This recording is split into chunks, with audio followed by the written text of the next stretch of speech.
Well, hi everybody. What a beautiful sunny day we've got today. I'm having to take the video from this end of the pond because of the sun. I can't take video into the sun, but what a gorgeous day. It's about 14 degrees. We have had it cold. It's been like below zero some nights. We've had quite a few frosts, and it's only been reaching sort of 7 or 8 during the day on a good day. So we've had it cold. But the good news is, with the covers fitted, my pond hasn't dropped below 10 degrees yet. So it's kept all that frost off the pond and stopped it cooling down.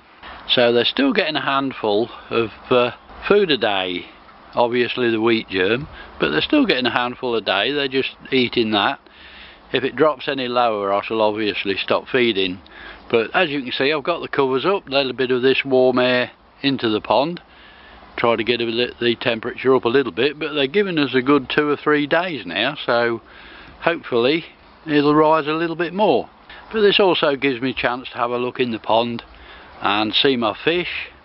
I'm not quite sure what you guys will see, but they are in there. They are very slow, obviously, as we're down to 10 degrees, but all still okay.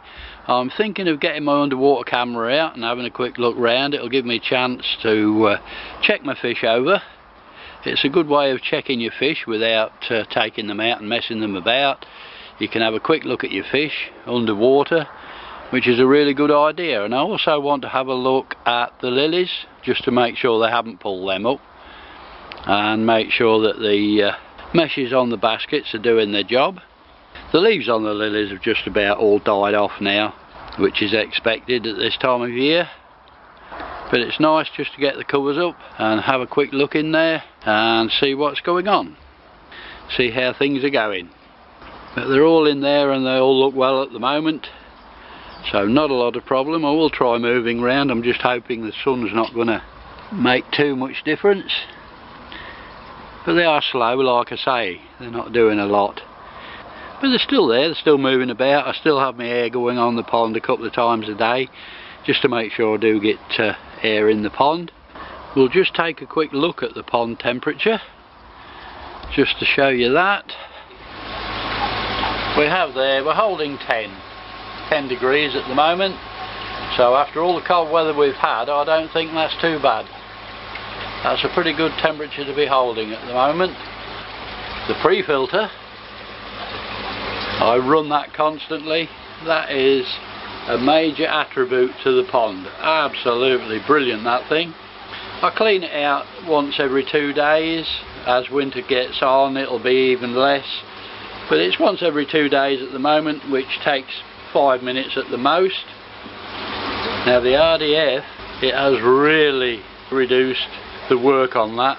It's just staying so clean. I mean, it's just taking out the finer particles, which I am now thinking of reducing the mesh size on the drum. As it's not doing the work and getting the big lumps and the sort of algae type weed in there anymore, I'm going to try a finer mesh so we can filter this down even more. But as you can see, it's keeping the mesh lovely and clean. And as you will notice, it's a lot quieter in here. The actual air is running on the pond and we can't hear them pumps at all. They're brilliant, absolutely brilliant. Standing them on that little bit of foam's made a big difference. I probably only need one piece under there. It was just a little bit of shelf vibration, but that's the only noise that's coming from it. That is running at the moment, whereas the big Blagdon one used to get quite noisy, as we know, as I've had to switch it off before when videoing. The Backy River's running fine. Bacteria wise, if it gets much colder, will drop off a little bit, but I'm hoping to keep some through the winter. Don't want it all dying off, so it gives us a start for next summer. Oh, summer, roll on summer. I'm not into all this cold weather. But we're all good in here, everything's working fine. There was just one thing I wanted to say, and apologise if I'm not answering anybody's comments. YouTube seem to have stopped sending me notifications of posted comments for some reason, and I don't know why. I've been all through my YouTube settings and I can't find any problem. I should be getting notifications of comments that's posted. Well, on my latest video it's not too bad, I can go back and check that quick, but I've got so many videos on YouTube, to check through all them would be a nightmare. So if I do apologise to anybody if they've posted a comment in previous videos and I've not answered it. I do apologise. I just can't go through them all to find them. And like I say, I'm getting no notification from YouTube about my comments at all, and I really don't know why. I've always had the notifications, it's never been a problem, but for some reason they seem to have stopped coming. I'll try looking into it further, because I do like to answer all comments. With my latest videos I will keep an eye on them and try to answer your comments, but I do apologise if I don't. Okay, so what I want to do now is we're going to dive in the pond and have a look at the fish. I've got my pole here. This is the one I use where the camera attaches on the end there, down the end there. That's the one I go into the pond with. So I'm going to charge the camera up, make sure it's charged up, and get it in the pond and see how the fish are doing. That's coming next.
Well, good afternoon everybody, and it's a pretty dull overcast day here today, as you can see. Winter's here. It's not too cold though, we've had it quite mild for the time of year. I'm still running about 11 centigrade in the pond at the moment, which is quite good. They still come up and have a little bit of food. As you can see down there, I've got another. I only did this about 3 days ago. and I've got it to do again. All the leaves are coming down off these trees, and there's still a lot more to come yet. They're a nightmare this time of year. They do look pretty, but a bit of a nightmare this time of year. So I shall have to get my leaf collector out and give them a bit of a clear up before we end up knee deep in them. I've just had a look through the video I've taken under the water, of the underwater shots with my camera.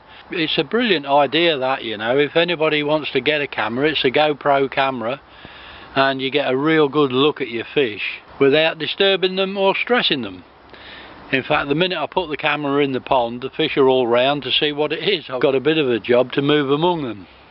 It's a great idea to get a look at your fish and see if there's any problems. You can spot them way before you can see them from the top of the pond.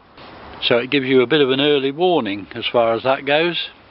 Let's just go. The plants have been in the holding tank for a couple of weeks now, so let's nip over and have a look at them. Right, that's got the top up. I'll have a quick look in here. Yeah, they all look to be doing quite well. No problems there. Like I say, they still get the daylight through this top, so that's quite good. And they're all doing quite well in there. As I say, it keeps the frost and the cold off them as well, so that's another good thing. But they're all in there. They'll go back in the pond next year, all growing well, as you can see. So all good there.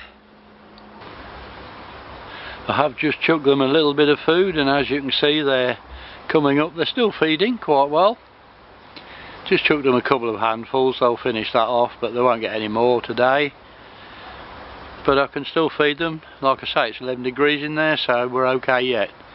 If it drops below 8 degrees, then I'll stop feeding completely. But they're still coming up for a little bit of food. And like I said before, it is wheat germ, so they do digest that a lot better. So my job at the moment is a bit of a gardening job. I'm going to get all them leaves clean up and make the place look a little tidier. So I'm going to get that done next. Well guys, that looks a bit better. It is surprising, you know, there's no leaves in the pond with these covers on. That's one of the real redeeming factors. I don't get any rubbish in the pond at all. In fact, I shut my skimmer off this time of year anyway, because there's not a lot of point in having it on. The covers keep most of the rubbish out, and as you can see, I do get quite a bit of leaves and stuff. But that's got them clean up. Didn't take too long. Quite a bit of wind getting up now, so I might call that it for today. They'll soon be dropping as fast as I've picked them up. But there you go, here they come. Yeah, I just want the wind in the other direction. We just need a westerly wind to blow them all in that field instead of my garden.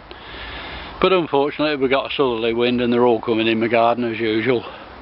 But there you go, that's life. Well guys, it's just starting to rain, so I'm going to drop the pond cover and go in for a cup of tea. I'll see you tomorrow. Well, good morning everybody. As you know, yesterday I had a big clean up on the leaves down the bottom there, and as you can see, I've got my work cut out again. That's just overnight. So I do get quite a leaf problem at this time of year.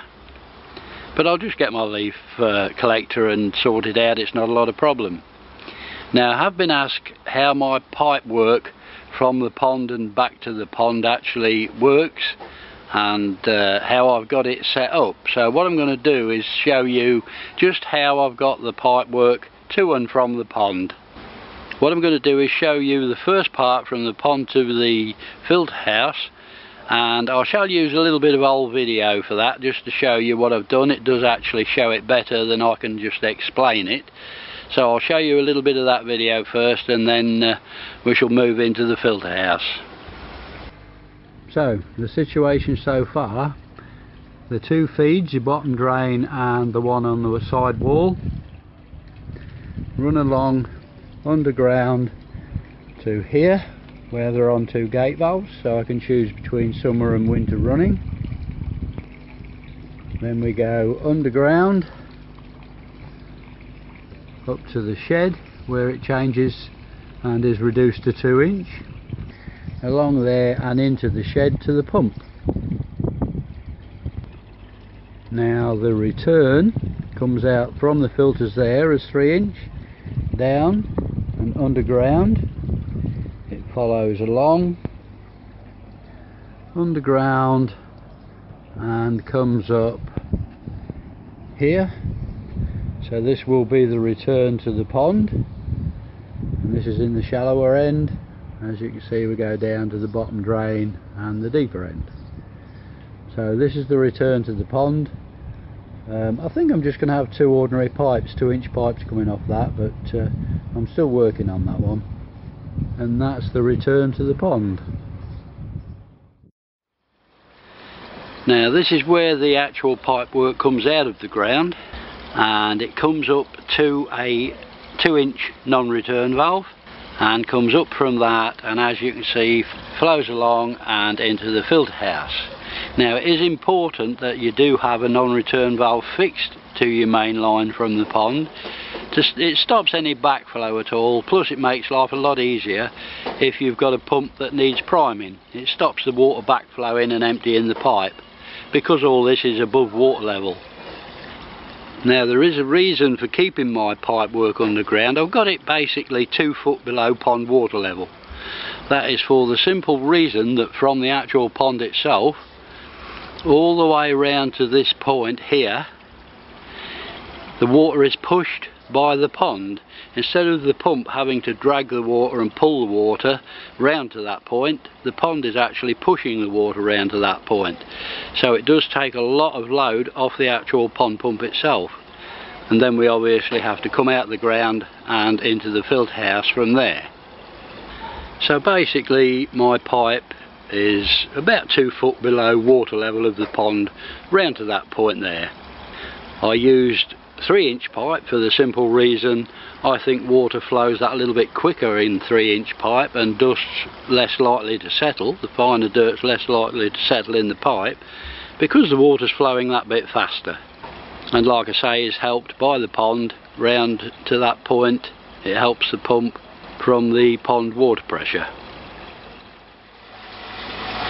Okay, so pipe work here in the filter house. Now this has been changed many times as I've added different things. I started off with a Pro filter in here, which has changed to an RDF and a moving bed. I've added the Backy River down this side, and I've also added the pre-pump filter. So things have been changed in here quite a few times. If I took all this out of the shed now, I would plan it different. It's not as I would plumb it, but it's just that it's been altered that many times. It was a job to change things around. It would be just such a major job to plumb it how I wanted to plumb it now. It would be a colossal job. But how I've got the plumbing at the moment, from the outside where you've just seen, if we come down here and show you down there, that pipe there is where the water comes in from the pond, and as you can see, splits 2 ways now. The pipe going across goes round behind the drum and comes out here at the pump. Now obviously where that splits there, I shut that gate valve there off, and it actually comes up and goes in to the top of the pre-pump filter, where it goes through the mesh, down through the drum, and then comes back out there, and as you can see that gate valve is open, so that's where the pump is drawing the water from. So it's not drawing it directly from the pond because that gate valve's shut, it's drawing it from the actual pre-pump filter into the pump. Now that's been done so I can bypass the pre-pump filter to clean it, so I can just shut one of the gate valves off so it draws directly from the pond, take the lid off the pre-pump filter, clean it out, put the lid back on, shut the valve, and it'll draw through the pre-pump filter again. So then from the pump we come up, and that's all 2-inch pipe up to that point there. It's all 50mm 2-inch pipe. And from there I've split it for the simple reason I don't want to drop to 1.5 or 43mm pipe because I'd lose a lot of flow. So what I've done is split it with a Y connection, and I have two 1.5s or 43mm pipes out. The two pipes out go round under that shelf and come out there. The bottom one goes round and straight to the RDF, and the top one takes a 90 turn up to my Evo 30, my UV light. And from the UV light it then rejoins the other 43mm pipe, goes along the back there and comes out there, where you can see the two pipes actually go into the RDF. So that's straight from the pump through the UV and into the RDF. Now in the RDF we open the top. This is where the water comes in into there. I do have two 90 elbows. A lot of people get a lot of trouble in these RDFs with settling dirt in this chamber. So what I've done is, I don't quite know whether you'll be able to see them, but what I have done is add two 90 elbows. Oh, you can see them there.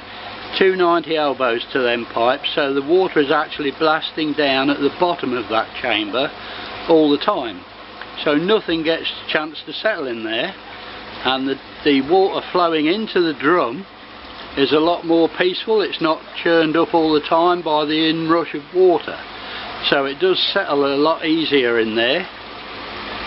And from there it flows through the mesh. Now from the mesh, I'm not quite sure whether you'll see them, but there's two 2-inch outlets. If we go to this side, there's one down there, I hope you can see, right down the bottom there. There's one there goes into the moving bed, that goes straight to the moving bed. This side, the 2-inch pipe on the bottom, comes out, goes across and to a pump there, which pumps it up and across and into the Backy River. It flows into the river there, through the river, through all three stages of the river, which is connected with two 50mm pipes, comes out here and goes into the moving bed. These all then go back to the pond through the filter cages there and back to the pond, as you saw in the previous bit of video. And basically that's my pipework setup in the actual filter house itself. Now I do have on this RDF an overflow which is there, which runs to the moving bed, but most of the time that's not used. You will see it where it comes out in there. Don't know whether you can see that. Comes out in there. The water's below that most of the time, so it's not used, but if the water level does rise, that will take any excess out of there. If that pump there should pack up at all, the flow would still go through to the moving bed, so there wouldn't be a problem there. It would still cope with the flow going through the system. There's about 100 litres of media in that moving bed, which is turning over all the time. Adding air to a moving bed is quite important because the bacteria breeds a lot better in a moving bed, and that is churning over 24/7, and then from there returns back to the pond. So basically that's my setup, my pipework setup in the actual filter house itself. Like I say, it's been changed that many times, I probably wouldn't pipe it like that now. I could probably find a lot easier way of doing it, but it would mean a total revamp of the whole filter house, which would be a major job. But that's how things are, and that's how it's pumped at the moment. That's how the filters are fed. The pump itself, I have an 8,000 litre an hour inline pump. It's an SS20.